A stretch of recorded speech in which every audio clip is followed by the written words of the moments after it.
Welcome to another episode of the Sober Minded Podcast. This is going to be a shorter episode. I just wanted to quickly talk about some of the things that happened recently, notably the President's State of the Union address. But first off, again, I'm on Breitbart. This is where I get most of my news from. This is where I look at all the articles on here on what's going on currently. I believe it's one of the better news sources out there, and I highly recommend you take a look at this site too. One of the first stories I have on here is UK Prime Minister considering sending fighter jets to Ukraine amid pressure from Bojo and Zelensky. Quote, nothing is off the table. So again, I don't want to spend too much time talking about this, but this is something that, again, has been happening for a very long time. I mentioned it in the last episode. This escalation in the war between Russia and Ukraine. Nobody wants it. Nobody wants any sort of diplomatic negotiations or anything. They just want just straight up war. Let's increase the war. Let's escalate it. And nobody wants any sort of peace. I guess it's peace through war, but that's a whole nother thing. Anyway, so what I wanted to talk about was the President's State of the Union. I believe it was yesterday on Wednesday the 7th. And a lot of interesting things happened there. A lot of mostly bad things came out of it. Of course, every time the president speaks, it seems like it's nothing but bad things. But this headline reads, alternate reality, whiplash. Republicans appalled at Biden's speech, say it was angry, divisive. Yeah, some points it was like that. Republicans streamed out of the House chamber Tuesday night, or it was Tuesday night, after President Joe Biden's State of the Union, almost universally disavowing the speech, which had been marked by an unusually vocal and at times combative audience reacting to Biden's remarks in real time. Senator Josh Hawley told reporters that the speech was like an alternate reality. It was like listening to Ronald Reagan in 1984, Morning in America, except for most Americans say that their economic prospects are worse, that their family is less safe, that their neighborhood is in shambles, and they can't get good paying jobs, he said. Several Republicans appeared particularly struck by the fact that Biden did not talk in detail about the concerns many Americans have with security threats from China, which were underscored in a high-profile balloon incident last week. That's true. He didn't mention anything about China. About the balloon. He did mention something very odd about China. I think it'll show up in some of these videos here. But I'm going to play this first video here. Some Republicans want Medicare and Social Security to sunset. I'm not saying it's a majority. Some Republicans want Medicare and Social Security to sunset. I'm not saying it's a majority. All right, so what's going on here is that Biden just said that the Republicans want Medicare and Social Security to sunset, or in other words, to go away. The Republicans booed Social Security sunset, saying that he was lying. Basically, that's not really what Republicans want. I'm not saying it's a majority. So they start booing. Let me give you, anybody who doubts it, contact my office. I'll give you a copy. And there's a Marjorie Taylor Greene. I don't know a whole lot about her, but I do know what the Democrats, are saying about her. They really don't like her. They think she's crazy. And I'm going to have to admit, she is, from what I've seen, she does act kind of crazy and look kind of crazy. As long as she's a conservative or Republican, I can't really say that I don't like her at all, because I just don't know much about her. But if she's a Republican, I'm pretty sure she's all right. I'll give you a copy of the proposal. That means Congress doesn't vote. Well, I'm glad to see you. No, I tell you, I enjoy conversion. I enjoy conversion. What does that mean? I'm glad to see you. No, I tell you, I enjoy conversion. It means if... So there's laughter at first, and then there's cheering. I'm guessing that's from the Democrats saying like they're cheering because he's not backing down. He's getting tougher. But he messed up his work. He messed up. He's not good at talking. It's It's crazy because that happens a lot during this whole State of the Union address, where he slurs his words or he says the wrong word, mispronounces words, and the people cheer. They get up, they stand up, they clap, and they cheer. And like, you guys understood him, and everyone else didn't, or it's complete insanity, honestly. If Congress doesn't keep the programs the way they are, they'd go away. Other Republicans say, I'm not saying it's a majority of you. I don't even think it's even a significant, but it's being proposed by individuals. I'm not politely not naming them, but it's being proposed by some of you. Look, folks, the idea is that we're not going to be moved into being threatened to default on the debt if we don't respond. Folks. So, that, yeah. Well, the first thing, I think it's cool that, we have a system where people can cheer or boo when the president's talking. I honestly think that's cool. Like, I'm not being sarcastic. I think that's something unique about the United States, is that we can have that kind of discourse between the president and the representatives and senators. And I do know that there's some form of that in the, what is it called? That the United Kingdom has, that England has, Parliament. They have those kind of back and forths in Parliament, and in Canada as well. So, that's something that's kind of cool. I think it's a little bit different in the United States, though. And this one's about fentanyl. Fentanyl is killing more than 70,000 Americans a year. Yep, fentanyl's killing a lot of people. You got it. The Republicans are saying it's Biden's fault, which it basically is, because if Biden would just put legislations, in particular with the border, our border is basically wide open, and if we were just to do some simple legislations to protect the border, we'd see a lot less traffic of fentanyl and all sorts of other drugs that come through Mexico from China. Fentanyl, I think China's the biggest producer of fentanyl. It comes in through Mexico, comes into the United States. A lot of people get hooked on it, and people die, people overdose from it, and it's becoming more and more widely available in terms of the criminals who are selling it and the criminals who are doing it.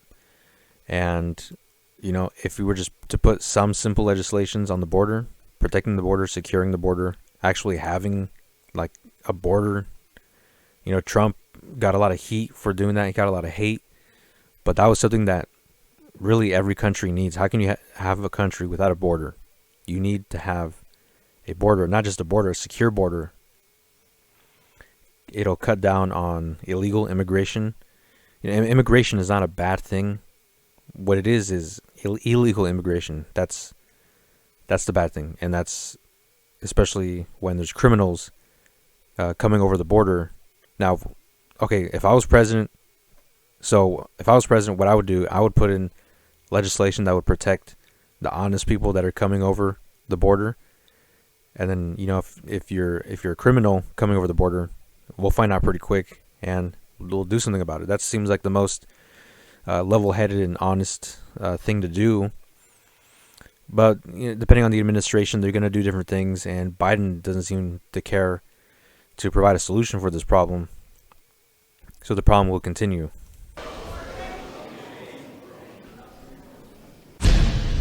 And again, you have the Republicans were booing him, and rightfully so. If I was there, I'd be doing the same thing. I'd be probably throwing trash at him or something. Probably not. Okay, but this next article, Hume, considerable doubt, Biden stumbling, slurring, State of the Union was a confidence-inspiring speech. Interesting headline. There to a congressman from Michigan saying that President Obama told him as vice president to fix Detroit. I will say, as we bring in Brit Hume, chief political analyst, Brit, he used his favorite line, folks, to start a lot of sentences. I counted it at 19 folks throughout the speech. But Brit, your thoughts on this State of the Union address? You've seen a few of them. I sure have, and I looking at this one and this man giving it, I think that there are two ways to look at this speech. One is, the speech itself, what it said, the programs announced, the spending promise, the remedies for the bragging about what the accomplishments are and all of that. The other way is looking at this man, this 80-year-old man, the oldest president, I guess, ever, and whether he got through the speech well. And it seemed to me that there was an awful lot of stumbling and slurring and words left out and so on. Yep. So the question becomes this. Does someone sitting at home, worried about the future of our country, perhaps suffering from inflation and the other maladies, worried about crime, worried about the border, look at this man delivering this speech tonight and say, I have confidence to give him 4 more years. He's the man who has led our nation so well. He's fully in command. Or they look at him and have doubts that they may already harbor based on Afghanistan and certain other things.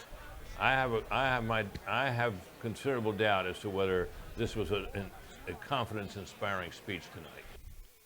So, yeah, Biden is not a good speaker, and I think that's one of the important things that a president has to have, the ability to speak to a crowd and to be understood and coherent.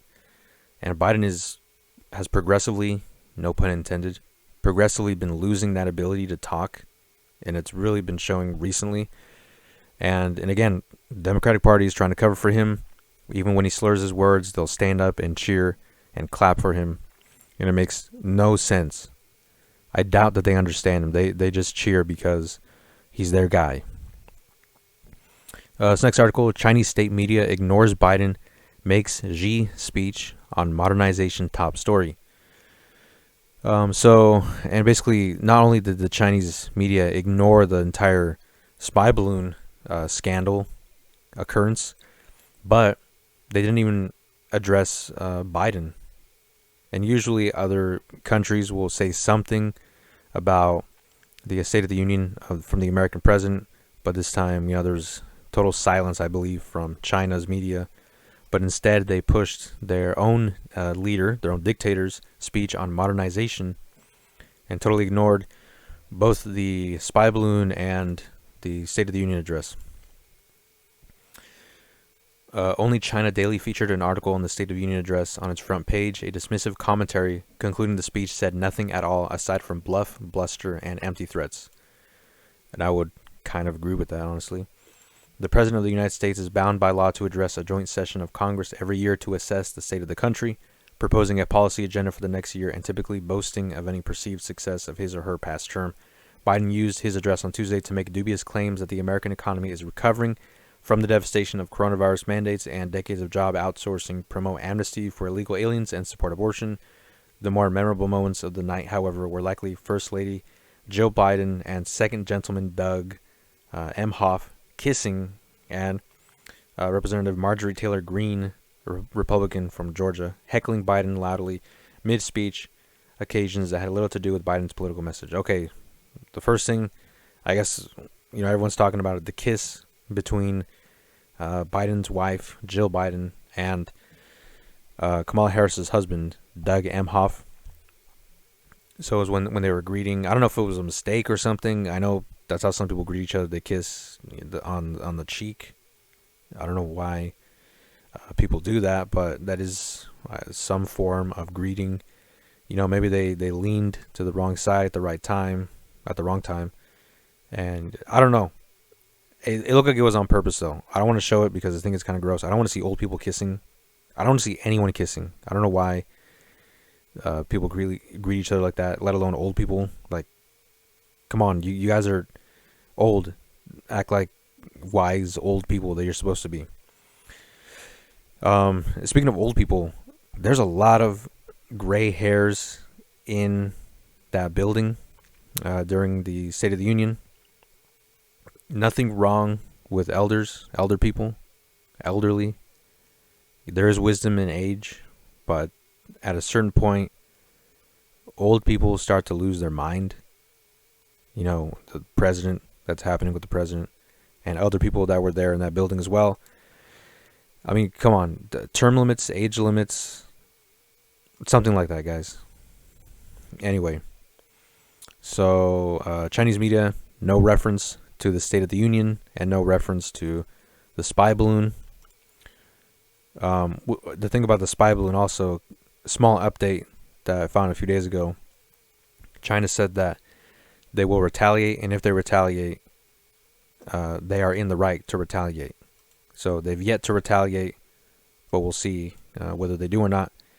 Anyways, here's a clip of this is Marjorie Taylor Greene talking about Biden's silence on the spy balloon. Okay, I'm here with Congresswoman Marjorie Taylor Greene. You don't really need an introduction, but I think we need to talk about the obvious balloon in the room here. Tell us what you're doing with this balloon. So that's why she has the balloon, kind of a joke about the spy balloon. It's just a white balloon, everybody. Joe Biden's not afraid of balloons. As a matter of fact, he allowed the Chinese to bring a spy balloon across the United States last week. It's really interesting. I think everyone should know that the Pentagon, the Department of Defense, the President of the United States knew China was bringing a spy balloon. See, and so, you got to be a certain kind of crazy to do this kind of joke. This kind of parody, on the spy balloon. You got to be a certain level of crazy and have a certain level of, I guess, boldness to do that. So I agree with some of the Democrats saying that she's kind of crazy, but so far it seems like it's a good kind of crazy. Probably because she's on the Republican side. So, a lot of people don't like her, even people on the right, even people who are conservatives. I don't have a problem with her yet. I mean, she hasn't done anything, or I haven't seen her do anything that has made me upset at her. So I got no reason to dislike her. But I will agree she is kind of crazy. Towards our country on January 28th. Then they allowed it to enter our airspace. They allowed it to traverse the entire United States, spy on multiple military bases with critical infrastructure, gather as much intel as they needed until it left the country, and then they shot down the spy balloon. So, everybody's talking about the economy today, but let me tell you what the American people are talking about. They're talking about the Chinese spy balloon and the fact that our president did nothing about it. But it's even more concerning because it's not just our president, our Pentagon, our Department of Defense. They did nothing about it either. So I think Americans are right when they're telling me, Marjorie, we're terrified over what happened. The president completely failed us. And I totally agree with them. I think this is the number one thing we should be talking about. Well, all right. I don't know if it's the number one thing we should be talking about, but it definitely does deserve to be addressed. Biden was totally silent on it. Biden was silent on it. So there's no reason for that. It's a pretty big deal, and I wouldn't say it's the number one thing, but it is a big deal, and it does deserve to be addressed. I'm not sure the flight path of the balloon, how it went through the U.S., but it did. I think it went through the entire U.S., didn't it? The entire continental U.S. So that's a lot of information to gather. I don't know what kind of technology was on the balloon. I don't know, how, if it was just taking pictures or if it was taking, infrared, heat signatures, night vision. I don't know what kind of tech they had hooked up to that balloon. But it did spend 3 days hovering over America. I don't think you can go across America in 3 days with a balloon. Maybe it did. I don't know. Maybe not. But, 3 days, that's 72 hours. That's a good chunk of time to spy on a country. So I don't know what kind of information they were looking for. I don't know what kind of information they got. But there was a second balloon in South America. I haven't seen any updates on that, but still interested in following that story. I don't think it's the number one story, but it does deserve to be discussed, at least a little bit. Right, next one. Republicans shout, secure the border during Biden's State of the Union speech. And again, I've already addressed this. We don't need to talk about this anymore, but it is true. They were saying for secure the border, and that would help a lot of problems that this country has. But they simply don't want to help the country. That's why they don't do it. Right, it's your fault. Andy Ogles shouts at Biden for fentanyl deaths during State of the Union. And again, we already talked about this. They said it's his fault for the fentanyl coming through. And again, fix the border. It would fix a lot of problems. All right, so I'm going to wrap up this video with this post on Instagram that I saw. somebody that I trust shared it, and so by default, I think this page is okay. I don't think there's anything wrong with it. They're a conservative page. But one of the posts here, they compiled some of the lies that Biden said during the State of the Union, and they debunked them. So the post says, Biden lies through his dentures. Joe Biden delivered his second State of the Union address last night, and if I could sum it up in one word, it would be lies. Let's debunk some of the biggest lies Biden told during his speech. So here's a quote from Biden. We have created 12 million new jobs, more jobs created in 2 years than any president has created in 4 years. And the response, this can be debunked with third grade level math. When businesses shut down due to the COVID pandemic, we artificially lost 22 million jobs. That is true. I think a lot of people observed that. And anyone who's honest, whether you were on the left or the right, if you were paying attention, you definitely saw people lost their jobs. Then later, when people were re-entering the workforce, people were getting their jobs back or getting other jobs, there was an increase of jobs. And so Biden used that as a way to say that there was 12 million new jobs. Well, that's because 22 people lost their jobs and 10 million of them got back to work. So again, him or the people writing his speeches, and really the Democrats who repeat all this stuff, they're phrasing these things in a way to make themselves sound better, when in fact they're just lying to everybody, which is very common. Well, it's very common to politicians, but I mean recently it's been really a left Democrat thing. And the next quote here, inflation has fallen every month for the last 6 months, while take-home pay has gone up. The response, he managed to fit two misleading lies into one sentence. While inflation has technically fallen to 6.5%, which is still historically high in December, from its 9.1% peak in June, it's misleading to boast that it's falling because when Biden entered office, inflation was 1.4%. So again, something else, if you're paying attention, you observed this, but Biden entered office, inflation was 1.4%. He made it peak in June to 9.1%. That's almost a 10% increase. So, and then it dropped back down in December to 6.5%, which is still high. So, again, just rewording things to make himself sound more successful than he is, and to make the country sound prosperous when in fact it's really not. And really the only thing Biden and the Democratic Party have done is really ruin the country.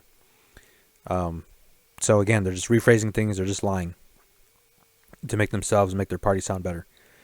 And then take-home pay, which has also technically gone up, but is being outpaced by the rate of inflation. Under Biden, real wage increase percent minus inflation percent have been negative for 21 straight months. So again, rewording things to lie to the American people. And take-home pay has gone up, but inflation has basically nullified the increase and actually moved it into the negative zone. Next quote, here at home, gas prices are down $1.50 from their peak.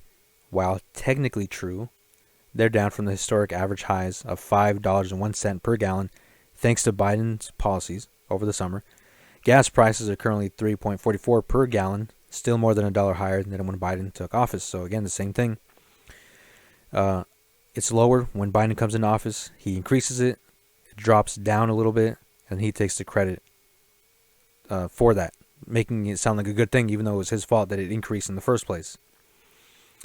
Next quote, we capped the cost of insulin at $35 a month for seniors on Medicare. So this one's interesting because Trump did this.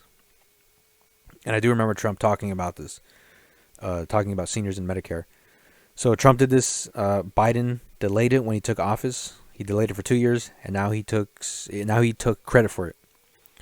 So in May 2020, Trump announced his plan to cap insulin at $35 per month for seniors. On December 23rd, he finalized the rule. When Biden took office, he delayed the implementation twice before it was eventually rolled out in 2022. Now he takes the credit for it, and Biden is no stranger to taking credit from Trump. Even with the V word, I don't know if I can say it, the jab or the poke, the needle. Trump started Operation Warp Speed, which I disagreed with. I don't like that Trump was pushing the needle on everyone. But he did, and then Biden took credit for it. He said that, look how many people we got taking the poke now because of me, because of the Democratic Party, or whatever he said. Basically, he took credit for what Trump did, though. Even though I disagree with what Trump did and why he did it and how he did it, it's still a bad thing that Biden took credit for. Just because he wants to be seen as a good guy in the eyes of the people. But those who are paying attention, those who know the kind of games they're playing, we know what's really going on.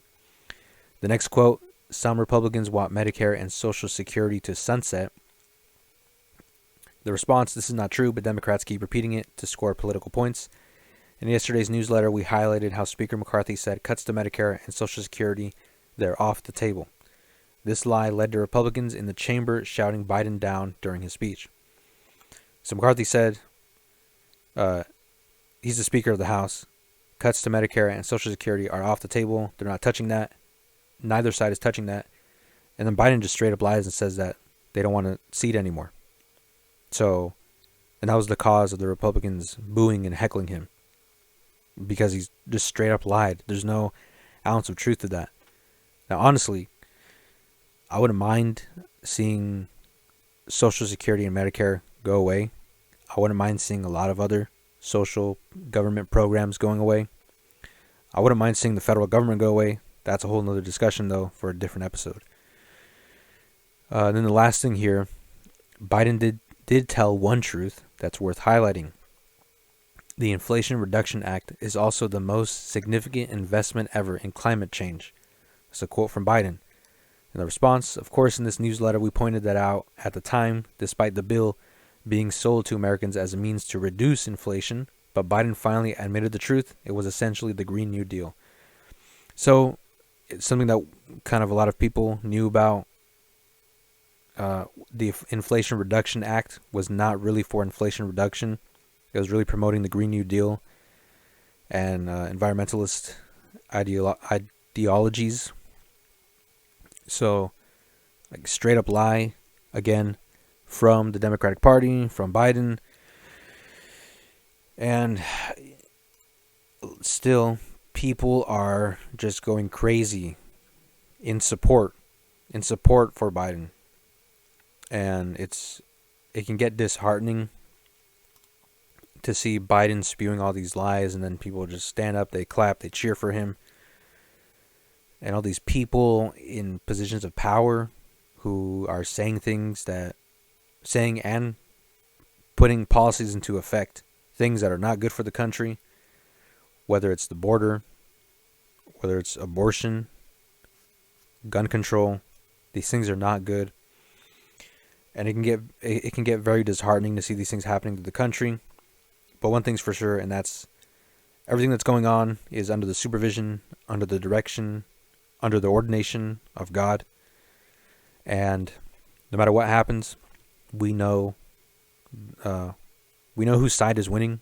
Those who are on Christ, those who are in Christ will win. Because Jesus is the ultimate victor in this battle that's going on. So that's really the hope that we have amidst all these crazy and awful things going on.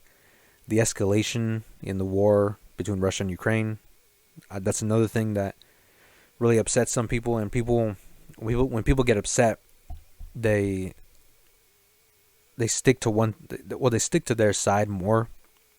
So, for example, Democrats see this, they lean more into the Democratic policies. Republicans see this, they lean more into the Republican policies. There's no problem with picking a side, and even if you're a Christian, pick a political side. You don't have to stick to it 100%. Pick with whatever your conscience leads you to pick, that's in line with the Bible, with biblical doctrine, with biblical morality. And obviously, filter everything through the teachings, the commands of Jesus Christ. But you can be a Christian and call yourself a Republican or a Democrat, conservative. But I think you have to be very careful if you call yourself Christian and you align yourself with Democratic and leftist policies. Because I think by default, Democrat and leftist policies are anti-Christian. So in a sense, they're anti-God as well. So you got to be very careful with that. Some of you might get mad at that. That's just the truth of the matter there. By default, conservatives and Republicans are closer in line to Christianity than Democrats and leftists. So that's really the reality of the situation here. But there's no problem with picking a political side. Or if you want to go libertarian, I probably lean more to libertarian, conservative libertarian or something, a mix between the two, if you want to put a name to it. But I think if you're a Christian, you will align closer to conservative values and Republican values. But again, you got to filter everything through the Bible, through Christianity, through the teachings of Jesus Christ, because that's what grounds you in this chaos that we're seeing. It's not really chaos because, again, it's all under the supervision and guidance and ordination of God. And really everything that happens is for the glory of God. So we know this all ends for the glory of God. So there's really no reason to be upset, even though it is easy to get upset. That's because we're humans. We're easily led by our emotions. And our emotions are easily influenced by outside sources and even inside sources. So that's part of being human. But we have to ground ourselves in Scripture, ground ourselves in Jesus Christ, ground ourselves in the Holy Spirit. And we got to think through these things. We can't shy away from voicing our opinions and voicing or declaring the Word of God on these issues, because as Christians we should be the most vocal because we have the right answers. If you have Scripture, you have the right answers, so you can't shy away from having these discussions and giving your opinion on them. So that's really all I wanted to say about that. Let me know what you guys think. The next episode will come out in a few days, and it's going to be a really interesting topic. It's going to be about the hidden oligarchies of the world, and it might not be what you think, but it's about the few that rule the many, the groups of people that are in the open, but you don't think of them as controllers of the world. You don't think of them as leaders, but you know them. You're very familiar with them.